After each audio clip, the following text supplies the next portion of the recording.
A couple of years ago, there was a video circulating the internet about what happens when Mario falls down a pit. It showed him entering a whole new world littered with corpses of other Marios and all sorts of crazy monsters and perils. It was a funny video and an interesting concept. Imagine a game where falling down a pit did not kill you, but just led to an alternate level. That is the premise of the next game on our list, A Whole New World.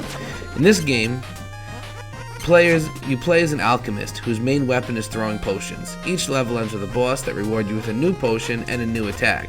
But the hook of this game is that, despite being a 2D platformer, you don't die when you fall down a pit. Instead, every pit leads you to an inverted world, a mirror image of the one you were previously in. Gravity is also inverted.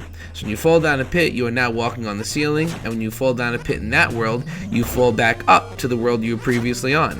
It's a really interesting mechanic. I have to say that as a rule, I'm not a fan of games where you're walking on the ceiling. Like, take that level in Castlevania Bloodlines where you're walking upside down and everything's upside down. That just drives me crazy.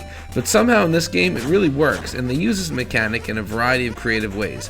Like, for example, you'll be walking through the level, and there'll be a pit that you can't jump over or an obstacle that you can't get through. So you're forced to jump into the other world to navigate through or around the obstacle. And also, if you just hover over a pit, your character kind of bounces up and down, and there are some levels where there are no ground and you have to play with gravity to get where you're going. Of course, sometimes you fall down a pit, and while it doesn't lead to instant death, the world you fall into is littered with spikes or some other deadly trap, which means you gotta get out of there fast.